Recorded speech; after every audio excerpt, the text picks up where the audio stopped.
Welcome to R S academy. तो आज का जो लेक्चर है वो है पार्ट 13। तो पार्ट 13 में हम आप आज बताने वाले नए कॉन्सेप्ट के साथ। तो आज जो है ईच और एवरी के बारे में बात करते हैं। तो ईच और एवरी के बारे में बात करते हैं तो ये बताते हैं कि ईच जो होता है या तो होता है प्रोनाउन या फिर होता है एडजेक्टिव। क्या होता है? या तो होगा प्रोनाउन या फिर होगा एडजेक्टिव। और जो एवरी होता है वो होता है ओनली एडजेक्टिव। क्या होता है? ओनली होता है एडजेक्टिव। इसका जो है अगर हम बनाए प्रोनाउन, क्या बनाए प्रोनाउन, तो इसका प्रोनाउन होगा एवरीवन। क्या होगा? एवरीवन जो है इसका प्रोनाउन होगा।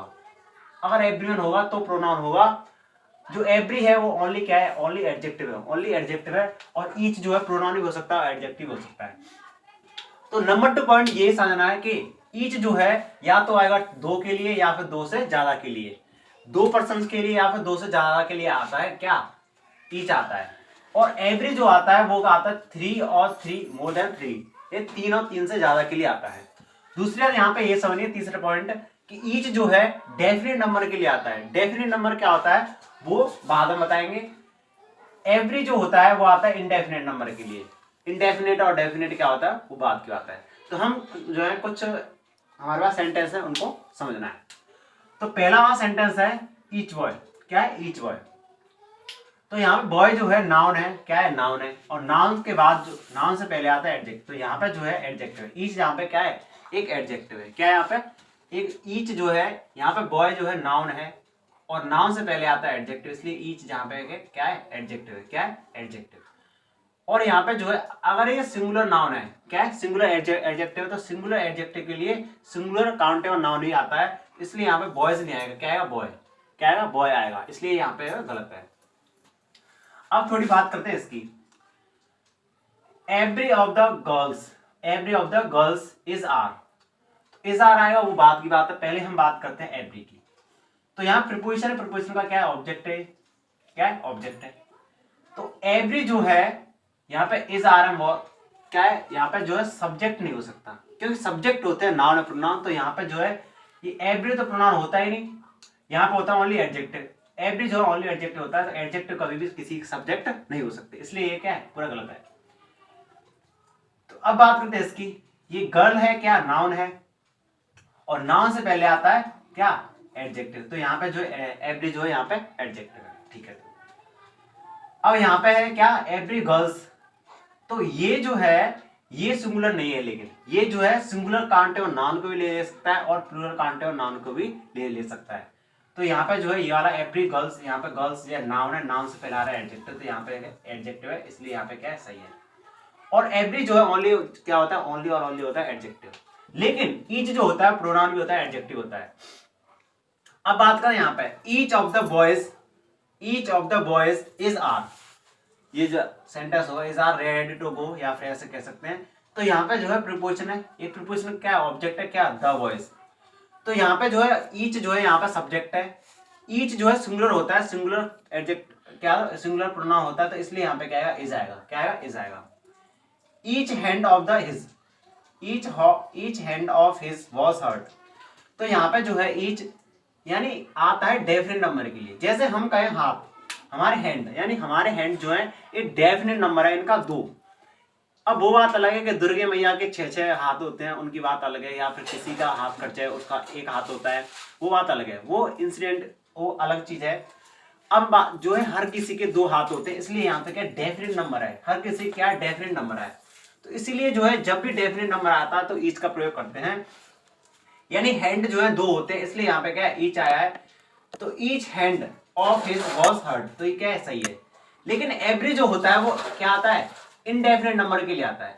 तो यहाँ पे हैंड जो है वो अगर डेफिनेट नंबर के लिए आता है तो ईच तो आएगा ही नहीं, इसलिए क्या है? ये सेंटेंस क्या गलत है। अब बात करें इसकी। एवरी हैंड क्या है? Every hand, every hand of his was hurt, every hand of his was hurt. तो यहाँ पे अगर बात करते हैं यहाँ पे, तो एवरी हैंड क्या है? गलत है। यहाँ पे क्या है? गलत है, क्योंकि एवरी जो आता है वो आता है इंडेफिनेट प्रोनाउन के लिए। ईच जो यहाँ पे सही है, ईच जो है सही है, क्योंकि ये आता है डेफिनेट नंबर के लिए। और हैंड है हमारे 2 हाथ होते हैं, डेफिनेट नंबर है इनका। और एवरी आता है इंडेफिनेट नंबर के, यानी हमारे हैंड तो है डेफिनेट, तो इंडेफिनेट के लिए आता है एवरी, इसलिए यहाँ पे एवरी जो है गलत यूज हुआ है, ये क्या है? गलत है। अब ईच फिंगर, अब कहा ईच फिंगर, या every finger of his was hurt. तो अब हम बात करते हैं कि फिंगर, अगर हम बात करें फिंगर, कोई कह सकता है 20 या कोई कहे हमें 4 4 8 8 16, यानी 16 भी बोल सकता है कोई, यानी 16 भी बोल सकता है, कुछ भी कहे, यानी डेफिनेट तो है, हर किसी की जो है डेफिनेट नंबर तो है। इसीलिए यहाँ पे जो है एवरी नहीं आएगा, एवरी नहीं आएगा। लेकिन आप सोच रहे हैं ये 3 या 3 मोर के लिए आता है, हाँ आता है, लेकिन इंडेफिनेट के लिए, इंडेफिनेट के लिए हमारी फिंगर तो डेफिनेट है, इसलिए यहाँ पे जो एवरी नहीं आएगा, ईच आएगा। क्या आएगा? ईच आएगा। तो क्या है? सही है। ये क्या है? सही है। ये वाला सही है, लेकिन ये वाला एवरी जो है गलत है।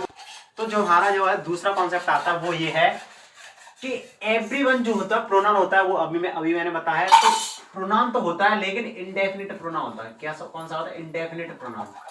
यानी डेफिनेट कोई चीज होती है, यानी कोई चीज निश्चित हो, इंडेफिनिट मतलब होता है कोई चीज अनिश्चित हो। तो every one of the 10 girls has her book. तो यहाँ पे जो है 10, जैसे कि यहाँ पे है every one of the 10 girls has her book. तो यहाँ पे जो है एवरी वन मैंने बताया कि प्रोनाउन कौन सा? इंडेफिनिट है, ये अनिश्चित हो, अनिश्चित हो। तो यहाँ पे तो निश्चित है, लेकिन कोई चीज जो है यहाँ पे डेफिनेट है। 10 गर्ल्स दे दी, यानी कोई अनिश्चित नहीं है। यहाँ पे जो है डेफिनेट है, कोई चीज डेफिनेट है। और डेफिनेट के लिए जो है इंडेफिनेट प्रोनाउन आ ही नहीं सकता। इसमें ये गलती थी। अब गलती है तो इसमें क्या है? ऑप्शन भी दे रखे हैं। क्या है? ऑप्शन है। तो ऑप्शन क्या है? एक तो एवरी दे रखा है, बी जो है आधा दे रखा है, सी जो है ईच दे रखा है, और डी जो है नन ऑफ दीज दे रखा है। तो हमने देखा एवरी, एवरी तो आएगा नहीं, एडजेक्टिव होता है, और एडजेक्टिव कभी भी किसी के सब्जेक्ट नहीं हो सकते। और बी जो होता है वो होता है आइदर, जो कि ओनली और ओनली आता है 2 के लिए, 2 के लिए आता है, ओनली 2 के लिए, 2 से अधिक के लिए। लेकिन यहाँ पे 10 गर्ल्स हैं, 10 हैं, 10, इसलिए ये भी नहीं आ सकता। अब ईच जो है डेफिनेट के लिए आ सकता है, 2 या 2 से अधिक के लिए, 2 या 2 से अधिक के लिए। तो यहाँ पे 2 या 2 से अधिक हैं और डेफिनेट गर्ल्स भी हैं, इसलिए यहाँ पे जो है सी ऑप्शन आएगा। तो ये तो वैसे भी नहीं आएगा। अब बात करते हैं नियरली, मोस्टली, प्रैक्टिकली। ये सारे के सारे जो होते हैं ये होते हैं इंडेफिनेट वर्ड्स होते हैं। कैसे वर्ड्स होते हैं? इंडेफिनेट। मैं इन वर्ड्स को इंडेफिनेट वर्ड्स क्यों बोल रहा हूं? मैं कहूं नियरली, मोस्टली, प्रैक्टिकली, यानी नियरली मतलब लगभग। जैसे मैं कहूं मैं 5 दिन बाद, लगभग 5 दिन बाद आ जाऊंगा।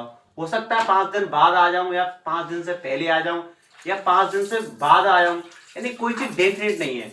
जब कोई चीज डेफिनेट नहीं हो सकती उसे कहते हैं इंडेफिनेट प्रोनाउन। क्या है? इंडेफिनेट वर्ड्स हैं। तो इंडेफिनेट वर्ड्स के लिए हमेशा यूज होता है एवरी।